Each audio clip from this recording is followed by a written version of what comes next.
My Lord and my God, I firmly believe that you are here, that you see me, that you hear me. I adore you with profound reverence. I ask your pardon for my sins and the grace to make this time of prayer fruitful. My Immaculate Mother, Saint Joseph, my Father and Lord, my guardian angel, intercede for me. Well, today's Gospel from chapter 5 of St. Matthew, the Lord provides us with a new law, a new logic, a new way of seeing our life. He says, "You have heard that it was said, 'You shall love your neighbor and hate your enemy.' But I say to you, love your enemies and pray for those who persecute you, so that you may be sons of your Father who is in heaven." That's a very tall order, Lord, that you're inviting us to pray, to love our enemies, to pray for those who persecute us. When you said, "You've heard that it was said," well, you were referring to the law of retaliation, partly established by rabbinical interpretation of the law of Moses, which said that no punishment could exceed the crime received. So it was considered like a civilizing measure. So yes, if you received something bad from somebody, a crime or something, yeah, you could punish them, but in proportion. This was very different from the law of vengeance, where there was no proportion. People would just go all out in attacking those who had done them harm. But now, Lord, you're establishing a far greater logic, a new logic, the logic of love. How can we love those who have done us harm, or who might even attack us? Well, the only way really is that we can live this law is that we express it in forgiveness. It recognizes that ultimately we are part of the same family of God. And the Lord expresses this on the Sermon on the Mount. He expresses it in the Our Father, and of course he shows it in his own life by forgiving those who crucified him. And we know we are not exempt from encountering ourselves misunderstandings. Sometimes we are objects of harsh treatment from others, nasty words, angry exchanges, impatience with people's defects. This can happen in the very heart of the family. But also at times we have very different views from others, and maybe others will belittle our views. We see this today in social media. Anyone with a cell phone can post a video and write words or say words that are very mocking or deriding towards others, lashing out. And so naturally we cannot agree with everybody's views, but we can let them into our hearts and apply this new logic, this logic of love.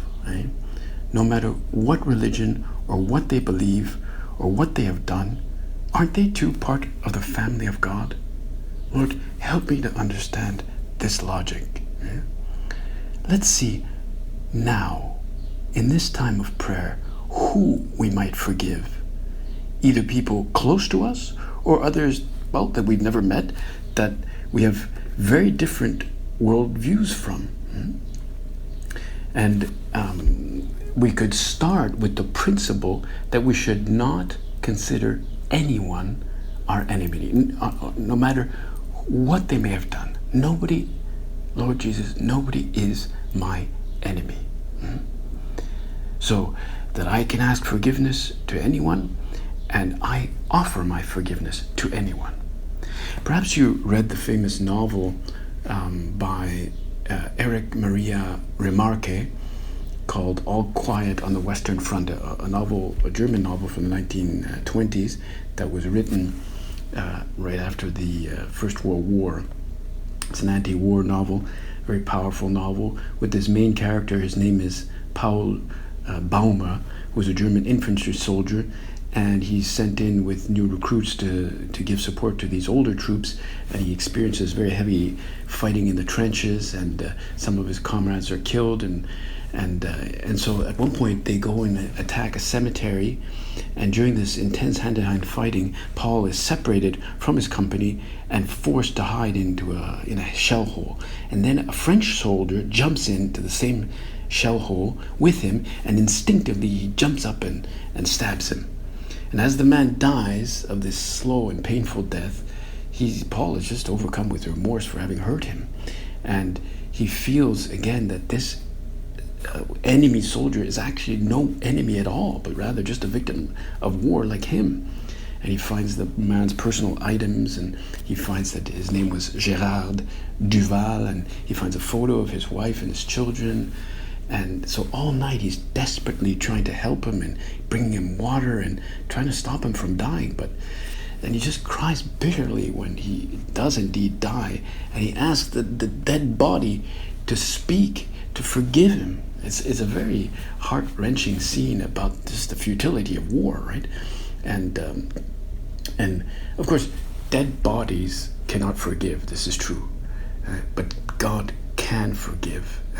And you and I can also forgive. And we cannot forgive, we cannot wait until we die to forgive.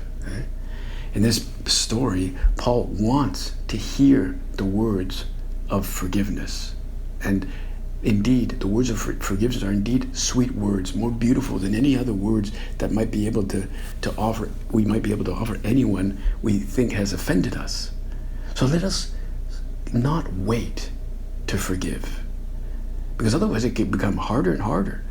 We could get stiffened by resentment, because God is our Father and He always forgives us. Souls around us are our brothers and sisters, and we must seek also to offer these soothing words of forgiveness, even words of understanding. Have I offered these words recently to anyone? Have I asked somebody to forgive me? Is there anyone I would consider my enemy because he has completely different values, or she has completely different values, or even opposing ideals? Do I somehow consider them an enemy?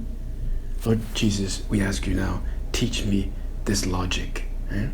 There's even a book written about Saint Josemaria with the title, A Man Who Knew How to Forgive.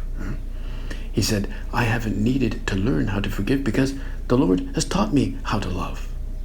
So when we consider God's love, it's an inexhaustible source of forgiveness. Lord, teach me how to love. And not only teach me to love, teach me to forgive, not only to forgive, but to forgive quickly, not to wait. Maybe I forgive eventually, but in the meantime, I may have built up a lot of resentment that has poisoned my soul. In fact, there's a story you may have heard about Saint Josemaria in Spain just after the Civil War. He hailed a cab and got in, and as was his custom, when he's in the cab, he starts talking to the taxi driver, and he's talking about God, and he's talking about sanctifying his work, and asking the taxi driver things about his life. But the taxi driver just remained quite silent. And at the end of the trip, the taxi driver asked him, listen, where were you during the time of the war? And Josemaria said, well, in Madrid. He said, too bad they didn't kill you. Too bad they didn't kill you. So Josemaria kept silent, kept calm, and he asked him, do you have any children? And when he said, well, he nodded, yes, he gave him a very good tip. And he said, here, you go and buy some candy for your wife and your children. He was smiling and gave him that tip. He was not going to let all the pain and the division of the war to well up within him. He had forgiven, and he wanted to keep forgiving. And notice how fast he did that right there, right there in the cab. That's a grace that we can ask you, Lord Jesus. Give me that grace to forgive, to always reply with a good answer, even if I receive an uncouth comment or a silly comment, even in the home, right? I don't know, but I'm sure that taxi driver was somewhat smitten, and hopefully his memory was purified. His memory of the war and all the wrongs that he received, that he was able to forgive. To forgive, to understand, to acknowledge someone who we don't like, can be like if we do that, it can be like a soothing balm that can transform our heart and increase its capacity to love. It's the month of June where we celebrate the Sacred Heart. and we experience the love that Jesus has for us, this overwhelming love. You know, when we see Jesus with this pulsating heart, Hosea says, he says, my heart recoils within me. My compassion grows warm and tender. Or it says, my heart churns within me. That's how much he loves me. And sometimes that heart is surrounded by this crown of thorns. It's that represents our indifference, our unwillingness to forgive. But the love of Jesus is this pulsating heart, this burning love, not a frozen, immovable heart.